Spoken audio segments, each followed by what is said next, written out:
시댁 김장 때문에 이혼한 사람 알고 있는 분 계신가요? 오늘은 그 이야기를 하려고 이렇게 사연을 보내게 되었습니다. 김장 때문에 이혼한 사람이 다른 사람 이야기가 아니고 바로 제 이야기이거든요. 사람들마다 생각이 다르니 제가 잘못했다 하실 분들도 계실까봐 제 이야기를 하는 게 조금 조심스럽습니다. 저도 웬만해선 대화로 해결하고 싶었어요. 고작 김장 한번 하게 됐다고 이혼까지 결정했다면 저야말로 이혼당해도 싼 사람이고 세상에 제 편 들어줄 사람 없다는 거 잘 알고 있습니다.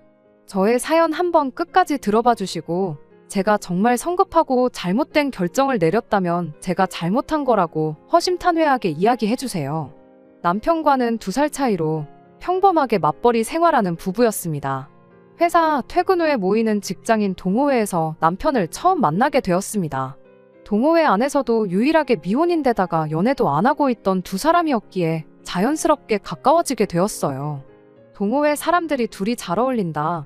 혼자인 사람들끼리 잘해보는 게 어떠냐 부추긴 것도 있었지만 연애를 시작할 당시에는 같은 분야에 관심을 가지고 동호회 활동까지 참석하던 저희였기에 그만큼 빠르게 친해질 수 있었어요.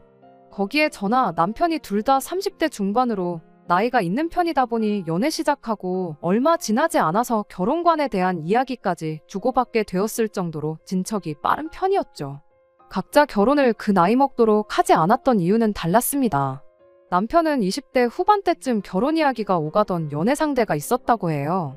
양가 허락을 받는 과정에서 이야기가 잘 풀리지 않아서 상견례도 하기 전에 결혼이 엎어졌다고 합니다.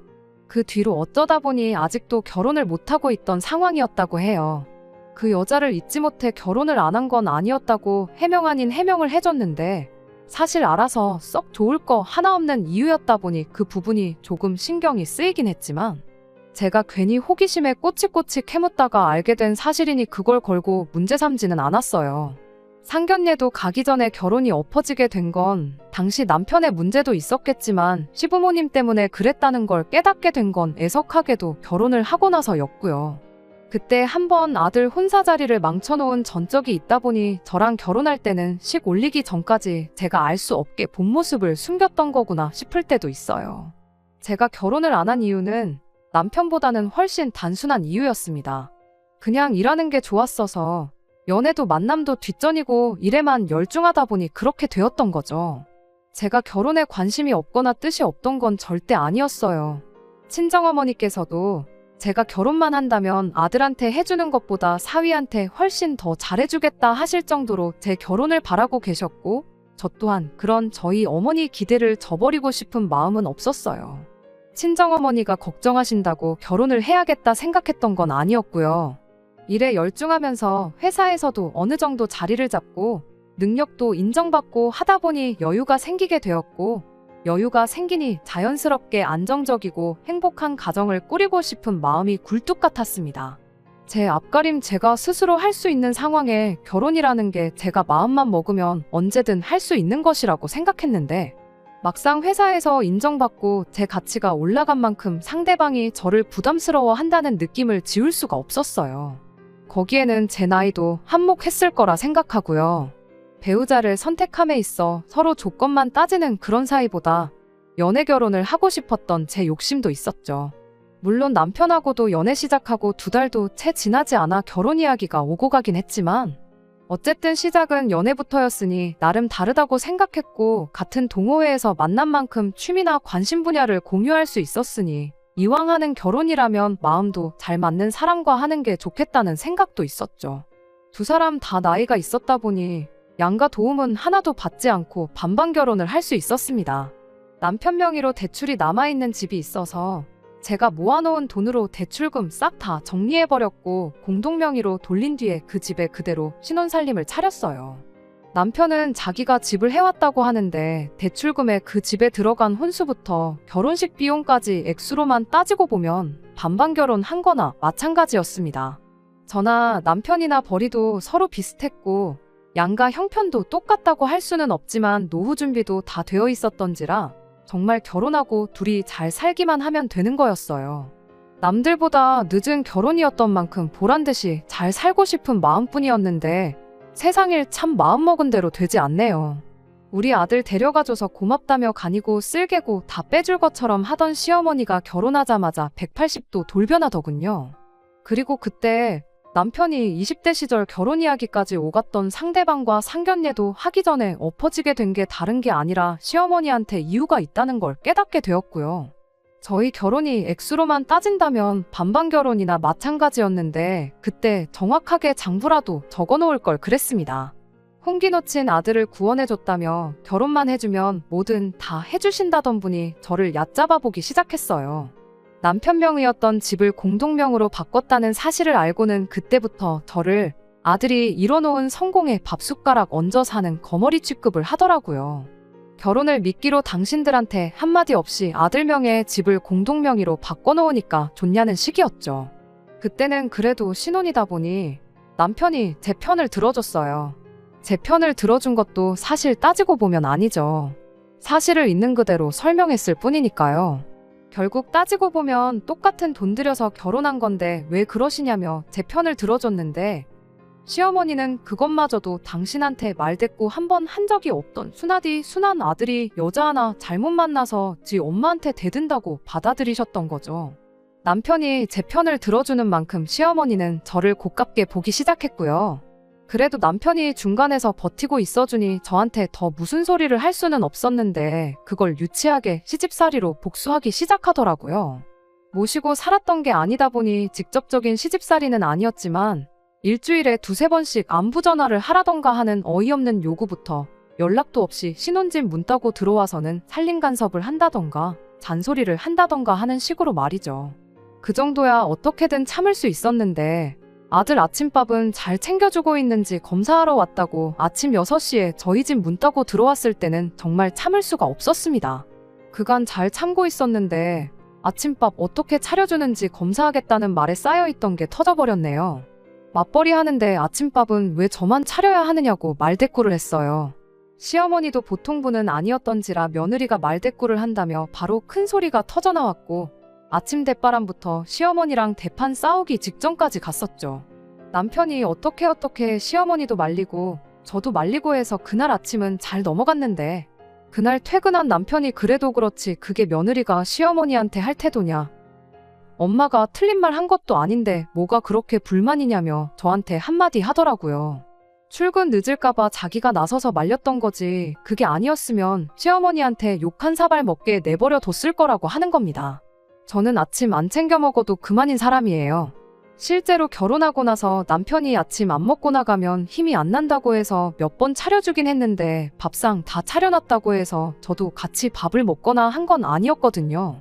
아침엔 저도 출근 준비하느라 바쁘다고 아침은 알아서 챙겨 먹으라고 몇 번 이야기도 했었고 도무지 혼자서 밥을 먹을 생각은 없어 보여서 전날 저녁에 전자레인지에 돌려먹기만 하면 되도록 준비해주기까지 했었습니다. 전자레인지에 돌리기만 하게 준비해준 것만 해도 감지덕지 해야 할 사람이 아침밥은 당연히 내가 차려주는 거고 시어머니 말이 틀린 게 없다고 엄마 편을 들고 있으니 엄청 서운하더라고요. 그래서 그때 처음으로 부부싸움을 하게 되었습니다. 남편과는 냉전 상태로 거의 3일 정도 말 한마디 주고받지 않을 정도였는데 그 싸움을 친정어머니가 대신 말려주셨어요. 제 딴에는 너무 속상해서 신세한탄이라도 하려고 친정어머니한테 전화를 했었습니다. 세상에 무조건적으로 제 편을 들어주는 건 역시 내 가족밖에 없구나 싶었어요.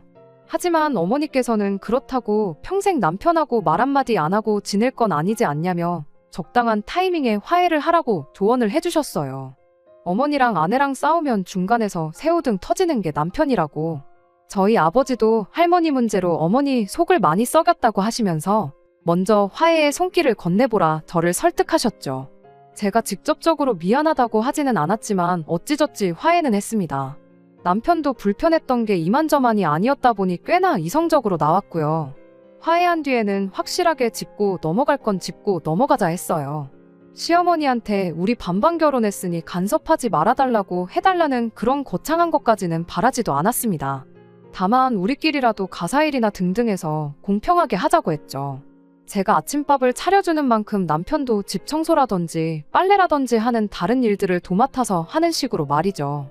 남편도 흔쾌히 그러겠다 했고요.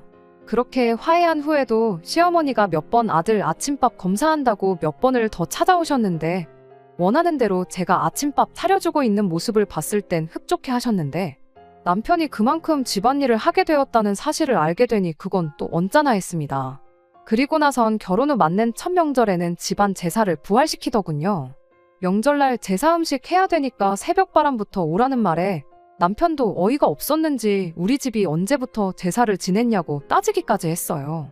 모처럼 연휴인데 쉴 만큼 쉬다가 느즈마키 시댁 가서 점심 먹고 집에 올 계획이었는데 새벽 일찍부터 가자니 남편도 가기 싫었던 거고요. 시어머니는 이제 너도 결혼했는데 조상님 덕 좀 보려면 제사를 지내야지 않겠냐 하시는데 그 전에는 조상님 덕 안 보고 멀쩡히 잘 사시던 분들이 이제 와서 저러는 게 누가 봐도 저한테 일 시키고 싶어서 그러는 거라는 걸 단번에 알 수 있었죠. 막상 제사 시작하니 지방도 쓸 줄도 모르고 상 차리는 방법도 제사 절차도 아무도 몰라서 제사도 제가 옆에서 이것저것 알려주면서 해야 했네요. 저희 집이 제사를 거의 FM대로 지내는 집이었다 보니 시댁 제사가 힘들 것도 없었습니다. 솔직히 음식하는 것도 결혼 전에 명절 때마다 매번 하던 일이라 힘들 것도 없었고 음식은 넉넉하게 한 만큼 집에 가져가면 그만이었으니 그냥 하루 고생해서 연휴 내내 먹을 거 걱정 없이 편하게 보낼 수 있겠다는 생각이었거든요. 명절 제사를 부활시켜도 스트레스 하나를 받지 않는 모습을 보니 시어머니는 시어머니대로 약이 바짝 올라서 겨울 다가오니 이젠 김장을 부활시키더라고요. 남편 포함해서 시댁이 김치를 그렇게 좋아하는 편도 아니고 그래서 한 20년 전부터는 김치를 쭉 사서 먹어왔다고 하는데 저 고생 한번 시키겠다고 여태 안 하던 김장까지 부활시킨 거예요. 명절도 그렇고 김장도 그렇고 솔직히 저 힘든 일 좀 시켜보겠다고 시어머니가 스스로를 힘들게 하고 있는 것처럼 보여서 그때쯤부터는 시어머니가 다 안쓰러울 지경이었습니다. 귀찮고 번거롭고 하기 싫은 거야 당연하지만 시어머니도 일을 같이 해야 하는 것들이잖아요. 여태 안 하고 지내던 걸 다시 시작하면서까지 제가 고생하는 모습을 보겠다는데 그때부턴 저도 그냥 적당히 맞장구 좀 쳐주자 하는 생각까지 들었어요. 그런데 또 김장날이라고 미리 날짜까지 다 정해놓고 배추도 나름 30포기나 준비하셨던 모양인데 막상 첫 해 김장에 저는 참석하지 못했습니다. 마침 제가 회사에서 해외 출장 스케줄이 생기게 되었거든요. 출장 기간만 무려 3주나 되는 장기 출장이었고 회사에서도 이중 언어가 되는 사람이 저밖에 없었다 보니 제가 김장 때문에 못 간다고 할 수도 없는 상황이었죠. 김장날 맞춰서 시댁으로 배추며 속재료며 전부 싹 다 배달받기로 되어 있었는데 저는 김장 시작도 하기 전에 해외 출장을 가게 되면서 결국 시어머니 혼자서 그 배추들을 다 처리하셔야 했어요. 처음 남편과 부부싸움을 했던 이후로 제 나름대로 일을 더 크게 만들지 않고 어느 정도 맞장구 쳐주면서 합리적인 방법으로 헤쳐나가고 있다 생각했어요. 처음에는 못마땅하고 스트레스를 많이 받았었지만 이 정도 시집살이면 충분히 견딜만하다 싶었습니다. 저희 어머니가 할머니한테 당했던 거 생각해보면 이건 시집살이 축에도 못 낀다고 생각했고 남편이 적절한 순간에 중간 역할만 잘해주면 10년이고 20년이고 너끈히 해낼 수 있겠다 생각했었죠. 부활시켰던 제사도 돌아온 명절에는 다시 안 하기로 정해졌었고요. 제사가 없어지면서 시어머니도 저를 괴롭히는 걸 포기했나 싶었거든요. 요상한 시집살이도 사라졌고 이제 진짜 행복하게 잘 사는 일만 남았다고 생각했는데 10년은 커녕 결혼한 지 두 번째 해를 맞던 작년에 결국 이혼을 결심하게 되었습니다. 작년 이맘때쯤 일이었어요. 아침 출근 준비로 한참이던 때에 배달기사님이 초인종을 누르더라고요. 뭐 배달시킨 적이 기억이 없는데 저희 집 앞으로 20kg짜리 절임 배추 15상자가 배달이 온 거예요. 이게 다 무엇냐 이래저래 확인하니까 시어머니 이름으로 주문돼서 저희 집으로 배달이 되었더라고요. 도대체 무슨 상황인가 파악도 되기 전인데 남편은 회사 늦겠다고 먼저 출근해버리고 배달기사님한테 도로 가져가시라고 해봐도 배달 주문대로 똑바로 왔는데 이 무거운 걸 다시 다 가져가란 소리냐며 난색을 표하고 있고 이러다간 저도 출근이 늦겠다 싶어서 낑낑거리면서 상자들 다 집안에 들여다놓고 출근을 했습니다. 배달기사님이 집 안까지 옮기는 걸 도와주시긴 했는데 15상자나 되다 보니 시간이 꽤나 많이 걸렸고 결국엔 지각까지 하게 되었죠. 출근길에 시댁에 곧바로 전화를 했죠. 시어머니는 지난번 김장에 제가 출장 때문에 참석하지 못했던 걸 두고 그게 다 네 업보라고 하면서 작년에는 편하게 김장 안 했으니까 올해는 네 차례라고 저보고 혼자서 김장을 하라고 배추를 보냈던 거예요. 당연히 저랑 사전에 이야기된 적 없었고 어이가 없을 뿐이었죠. 한 상자에 배추가 6개에서 10개 사이로 들었다는데 계산해보면 못해도 100포기는 되는 거잖아요. 그 와중에 시어머니는 네 편하라고 절인 배추로 보냈으니까 시간 잡아먹는 것 없을 거라고 수고하라고 하더군요. 작년에 시댁 김장 30포기 했어요. 올해는 왜 100포기로 늘어났는지도 알 수가 없고요. 솔직히 김치가 워낙에 맛없게 돼서 작년에 저희도 3포기 받아왔는데 아직도 김치냉장고에 2포기 그대로 남아있어요. 시댁에서 남은 27포기는 어쨌는지 제 알바가 아니었지만 100포기 이거 다 담근다 치더라도 보관할 장소나 있겠나 싶더라고요. 시어머니가 작정하고 배추를 보냈는데 안 한다고 말해봐야 그냥 넘어갈 것처럼 보이지도 않았고 출근길 만원 지하철 안에서 시어머니랑 싸우고 싶지도 않았어요. 그래서 알겠다 대답하고 곧바로 아침 난리통에 혼자 출근해버린 남편한테 전화를 해서 어떻게 잘 좀 해결해보라고 부탁을 했죠. 남편은 제 부탁에 알겠다고 대답을 했고 뭐 어떻게든 되겠구나 싶었어요. 환불을 하든 시어머니도 와서 같이 돕든 어떤 식으로든 말이죠. 회사 도착해서도 엄청 신경이 쓰이긴 했는데 남편한테 전화를 해도 바쁜 건지 전화를 받지 않았고 아무쪼록 잘 해결되길 바라는 것 말고는 할 수 있는 게 아무것도 없었습니다. 그리고 점심에 친정어머니한테서 전화가 걸려왔어요. 그리고 그 순간 이혼을 결심했죠. 친정어머니는 전화로 대뜸 니네 뭐 식당이라도 하나 차리기로 했냐면서 배추가 이게 다 뭐냐고 물어오셨어요. 어머니가 어떻게 알고 계시냐고 곧바로 물었죠. 대답하시기를 아침에 박서방한테 장모님이 담가준 김치가 먹고 싶다고 전화가 왔었답니다. 재료며 필요한 건 집에 다 있으니 담가만 주시면 된다고 했는데 어머니는 기껏해야 배추 한두 포기 생각하시고 왔는데 쌓여있는 박스들 보고 놀라서 전화를 하셨던 거예요. 저 출근하고 나서 무랑 고춧가루, 파 이런 것들도 다 배달이 왔었나 보더라고요. 그 박스들이 현관문을 막고 있어서 집에 들어오는 것부터 애를 먹으셨다는데 어이가 다 없더라고요. 시댁 김장을 다른 사람도 아니고 장모님한테 떠넘기는 게 말이나 되는 소리인가요? 재료랑 이런 게 다 있다고 연락을 드렸던 걸 보면 남편도 시어머니가 우리 집에 배추 말고도 다른 김장 재료들을 배달시킬 거라는 걸 미리 알고 있었다는 소리나 마찬가지잖아요. 그 길로 어머니한테 아무것도 하지 말고 집에 가만 계시라고 하고 회사에 말해서 반차내고 집으로 향했습니다. 집으로 가는 길에 남편한테 전화를 주거라고 했는데 한 번을 받질 않더라고요. 무슨 일이 일어날지 다 알고 있으니 안 받는 게 뻔했죠. 그래서 제가 회사로 전화를 해서 남편 바꿔달라고 연락까지 하게 되었네요. 남편도 제가 전화를 회사로 걸 줄은 생각도 못했는지 제 전화 받고 엄청 놀라더군요. 상황이 불리해지니까 한다는 소리가 작년에 어영부영 김장 안 하고 그냥 넘어가지 않았냐고 하면서 이번에는 당연히 제가 할 차례고 제가 할 생각이 없으면 장모님이라도 대신 하는 게 맞지 않겠냐는 겁니다. 내가 못한다면 못하는 거고 안 한다면 안 하는 거지. 시댁 김장을 왜 우리 엄마가 해야 되냐고 말도 안 되는 소리 하지 말라고 했어요. 남편이 한다는 소리가 작년에 시어머니가 김장을 해줘서 우리가 편하게 김치를 먹을 수 있지 않았냐고 합니다. 그에 비해 장모님이 우리한테 배추 한 쪽이라도 주신 적이나 있었냐며 배추값이며 재료비까지 다 시어머니 돈으로 계산한 건데 그깟 김치 좀 담가주는 게 뭐 대수냐고 큰 소리를 치더라고요. 그렇게 옥신각신하던 사이에 저는 집에 도착했어요. 말도 통하지 않는 놈하고 대화해봐야 끝도 안 나겠다 싶으니 전화 끊어버리고 집에 돌아가자마자 제 짐부터 챙기기 시작했습니다. 웬만하면 친정어머니도 사위 편을 들어주셨을 텐데 이 상황이 말이나 되는 상황이냐며 제 짐 챙기는 것부터 도와주셨어요. 그대로 가자니 썽이 안 차서 시어머니 돈으로 계산했다던 배추랑 속재료들 낑낑거리며 다시 다 밖으로 꺼내놓고 이웃분들한테 필요하신 분 있으면 가져가시라고 전부 나눠주고 나서 친정에 도착했네요. 그날 남편은 저한테 전화 한 통도 하지 않았습니다. 알고 보니 괜히 퇴근 후에 집에 왔다간 잡혀서 강제로 김장에 동원될 걸 걱정했었는지 그날 퇴근은 시댁으로 했었던 거죠.